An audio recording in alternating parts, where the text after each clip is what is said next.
Hello there, I'm Darren Wilcock. This is Back to the Book, and we're continuing with our series on early Mormon teachings. This one is about Brigham Young again. It's also another version of his Seed of Cain teaching.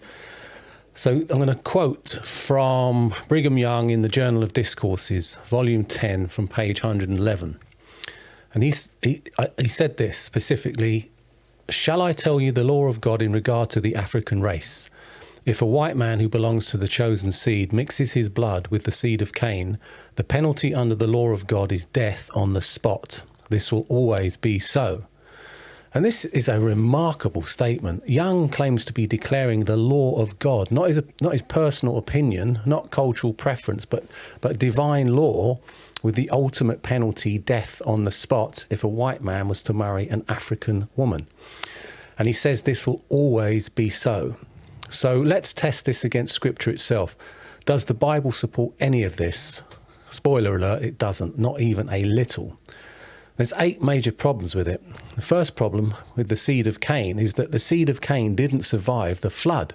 And here's where Young's entire theological house of cards collapses before we even get to the racial marriage question. The claim that black Africans are descendants of Cain runs headlong into a rather significant biblical event, the flood. So we've got this genealogical reality. We can trace these lines very carefully. Genesis gives us 2 family lines descending from Adam and Eve. You've got the line of Cain in Genesis 4:17 to 24, and the line of Seth in Genesis 5:1 to 32. Now, who survived the flood? Well, if we look at Genesis 7:7, it says, "And Noah and his sons and his wife and his sons' wives with them went into the ark to escape the waters of the flood." 8 people. That's it. Noah, his wife, his 3 sons, Shem, Ham, and Japheth, and their 3 wives. Now, whose descendant was Noah? Well, if you go and look at Genesis 5 from verse 3 through to 29, I'm going to read from the first and the last part of that. You'll see the lineage. And it says, "When Adam had lived 130 years, he had a son in his own likeness, in his own image, and he named him Seth." And further on in verse 29, when Lamech had lived 182 years, he had a son and he named him Noah. So the genealogy in Genesis 5 traces Noah's ancestry directly back through Seth, not Cain. And here's the line. You've got Adam, Seth, Enosh, Kenan, Mahalalel, Jared, Enoch, Methuselah, Lamech, and Noah. So Cain's line, well, it ends with Lamech, a different Lamech than Noah's father, and his children in Genesis 4:19 to 24. And then you've got just silence. The flood comes in chapters 6 to 8, and every human being outside the ark perishes.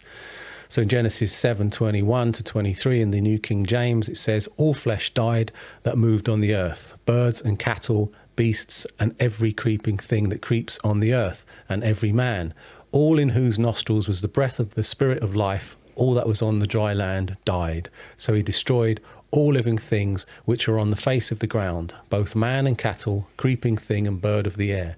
They were destroyed from the earth. Only Noah and those who were with him in the ark remained alive." So this obviously isn't ambiguous. Every descendant of Cain therefore drowned. The seed of Cain was completely and totally wiped out. Every single human being alive today, including black Africans, white Europeans, Asian peoples, and everyone else, all descend from Noah, who descended from Seth. So when Brigham Young speaks of the seed of Cain as though it's a living, identifiable group of people in his time and today, he's contradicting the plain reading of Genesis. The seed of Cain hasn't existed for thousands of years according to the biblical text. So this isn't a kind of a minor interpretive disagreement. This is Young building an entire racist theology on a genealogical impossibility. Okay, problem number 2. The curse of Ham doesn't help either. Now, some LDS apologists have tried to salvage this teaching by shifting to the curse of Ham narrative in Genesis 9. And the argument goes something like this. Even if Cain's line ended at the flood, Ham's descendants, particularly through Canaan, carried forward some kind of curse that applies to black Africans. So let's look at what actually happened from Genesis 9:20 to 25, and I'm reading from the ESV. It says, Noah began to be a man of the soil, and he planted a vineyard. He drank of the wine and became drunk and lay uncovered in his tent. And Ham, the father of Canaan, saw the nakedness of his father, and he told his 2 brothers. Then Shem and Japheth took a garment, laid it on both their shoulders, and walked backward and covered the nakedness of their father. Their faces were turned backward, and they did not see their father's nakedness. When Noah awoke from his wine and knew what his youngest son had done to him, he said, Cursed be Canaan, a servant of servants shall he be to his brothers. Now, notice several things here. 1, the curse was spoken by Noah, not God. This is a patriarchal pronouncement, not necessarily a divine decree. 2, the curse fell on Canaan, not Ham. Ham had 4 sons, Cush, Mizraim, Put, and Canaan. That's in Genesis 10:6. And only Canaan is mentioned in the curse. 3, Canaan's descendants became the Canaanites, the people who inhabited the land of Canaan before Israel's conquest. These were the Hittites, Jebusites, Amorites, and so forth, not Africans. Cush's descendants, 4thly, settled in what is now Ethiopia and Sudan. The Hebrew word for Cush refers to this region, but Cush was not cursed. So the entire curse of Ham equals black Africans accursed interpretation requires ignoring what the text actually says, confusing which son was cursed, and geographically misidentifying which descendants went where. It's bad exegesis piled on bad exegesis. Problem 3. Moses and Joseph married non-Israelite women and lived. So let's return to Brigham Young's claim, interracial marriage brings death on the spot as the law of God. Well, really? Let's see how that law worked out for 2 of Israel's greatest heroes. So we look at the example of Moses and Zipporah. So in Exodus 2:15-21, I won't read the whole thing, but go back and check it yourself. And I'm reading from the KJV. Now when Pharaoh heard this thing, he sought to slay Moses. But Moses fled from the face of Pharaoh and dwelt in the land of Midian. And he sat down by a well. Now the priest of Midian had 7 daughters, and Moses was content to dwell with the man, and he gave Moses Zipporah his daughter. So Moses, the man who spoke with God face to face, who received the Torah, who led Israel out of Egypt, married a Midianite woman. The Midianites were descendants of Abraham through Keturah, that's in Genesis 25:1-2, making them a distinct ethnic group from the Israelites. So was Moses struck dead on the spot? No. God used him to deliver an entire nation and give him the law that Young claims to be citing. Later, Moses married a Cushite, and otherwise known as an Ethiopian woman, and when Miriam and Aaron criticised him for it, here's what happened. This is in Numbers 12:1-9. I'll read from the NIV. It says, Miriam and Aaron began to talk against Moses because of his Cushite wife, for he had married a Cushite. Now she would have been a black African. Has the Lord spoken only through Moses, they asked. Hasn't he also spoken through us? And the Lord heard this. Now Moses was a very humble man, more humble than anyone else on the face of the earth. At once the Lord said to Moses, Aaron and Miriam, come out to the tent of meeting, all 3 of you. So the 3 of them went out. Then the Lord came down in a pillar of cloud, and he stood at the entrance to the tent and summoned Aaron and Miriam. When the 2 of them stepped forward, he said, listen to my words. When there is a prophet among you, I, the Lord, reveal myself to them in visions. I speak to them in dreams. But this is not true of my servant Moses. He is faithful in all my house. With him I speak face to face, clearly, and not in riddles. He sees the form of the Lord. Why then were you not afraid to speak against my servant Moses? The anger of the Lord burned against them, and he left them. So, did you catch that? When Moses' interracial marriage to a black African woman was criticised, God got angry at the critics, not at Moses. Miriam was struck with leprosy for her opposition. God defended Moses and his Cushite wife. So this is the exact opposite of what Brigham Young taught. Let's look at another example of Joseph and Asenath. So in Genesis 41:45 from the ESV, it says, and Pharaoh called Joseph's name Zaphenath-Paneah, and he gave him in marriage Asenath, the daughter of Potiphera, priest of On. So Joseph married an Egyptian woman, the daughter of a pagan priest, no less. And their sons Ephraim and Manasseh became 2 of the 12 tribes of Israel. Half Egyptian children became tribal patriarchs. So was Joseph struck dead? No. He saved Egypt and his own family from famine, and died at 110 years old, honoured and blessed. So there's another example we can look at with interracial marriages, and that would be between Boaz and Ruth. And if we look at Ruth 4:13 from the NASB, it says, "So Boaz took Ruth, and she became his wife. And he went into her, and the Lord enabled her to conceive, and she gave birth to a son." Now Ruth was a Moabitess, a foreigner from a nation that had a troubled history with Israel.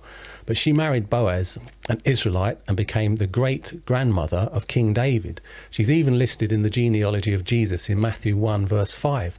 So was there death on the spot here? No, of course not. She's held up as a model of faithfulness and is woven into the messianic line. Problem 4.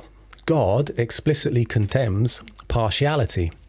Brigham Young's teaching doesn't just fail genealogically and historically, it fails morally according to Scripture's own standard. If we look at a few scriptures on this subject of partiality, starting with James 2:8-9 in the ESV, it says, "If you really fulfill the royal law according to the Scripture, you shall love your neighbour as yourself, you are doing well. But if you show partiality, you commit sin and are convicted by the law as transgressors." Acts 10:34-35 from the New King James, it says, "Then Peter opened his mouth and said, 'In truth, I perceive that God shows no partiality, but in every nation, whoever fears him and works righteousness is accepted by him.'" Just think about that. It says, "but in every nation." Unlike Brigham Young's doctrine. Romans 2:11 in the NIV, it says, "For God does not show favouritism." And there's lots of these sort of passages. We could look at Galatians 3:28, Colossians 3:11, etc. But a theology that assigns spiritual inferiority or divine disfavour based on skin colour or nationality isn't just wrong, it's sinful according to the very Scriptures it claims to honour. Okay, problem 5. This teaching has been quietly abandoned. And here's an uncomfortable reality for LDS apologetics. The LDS Church itself no longer teaches this. In 1978, the LDS Church reversed its ban on black men holding the priesthood. In 2013, the Church published an essay on its official website titled "Race and the Priesthood," which stated, "Today, the Church disavows the theories advanced in the past that black skin is a sign of divine disfavour or curse, or that it reflects unrighteous actions in a pre-mortal life, that mixed-race marriages are a sin, or that blacks or people of any other race or ethnicity are inferior in any way to anyone else." End quote. So the LDS Church itself now admits that Brigham Young was wrong, but he's held up as a prophet. Young didn't present this as his personal theory. He presents it as the law of God. That will always be so. So if a prophet of God declares something to be eternal divine law, and it turns out to be racist nonsense that the church later repudiates, what does that tell us about the reliability of that prophet? So either Brigham Young was speaking as a fallible man and not as a prophet, in which case how do we know when any LDS prophet is speaking authoritatively, or he was wrong about being a prophet, or God changed his eternal law, which contradicts "this will always be so," which is what Brigham Young said at the end of that statement. So none of these options are comfortable for LDS theology. So what can we say in conclusion? Well, the teaching that black Africans descended from Cain are and under some curse from God fails on every single level. Firstly, it fails genealogically. Cain's descendants perished in the flood. Everyone alive descends from Noah, who descended from Seth. It fails historically. The curse of Canaan in Genesis 9 was limited and has nothing to do with black Africans. It fails biblically. Moses, Joseph and Boaz all married non-Israelite women and were blessed by God, not killed on the spot. It fails morally. Scripture explicitly condemns partiality and favoritism based on ethnicity or appearance, and it fails prophetically. So the LDS Church itself has now disavowed these teachings, undermining the claim that Brigham Young spoke the law of God. And this is why we test all teachings, whether from ancient councils, modern denominations, or 19th century American religious leaders, against the biblical text itself. When a teaching contradicts the plain reading of Scripture, we don't adjust Scripture to fit the teaching. We reject that teaching. As it says in 1 Thessalonians 5:21 in the KJV, prove all things, hold fast that which is good. So Brigham Young's racial theology wasn't good, it wasn't biblical, and it should be recognised for what it was, a man's prejudice dressed up in religious language, now rightly abandoned even by the institution he once led. Thanks for listening, and I'll see you in the next video.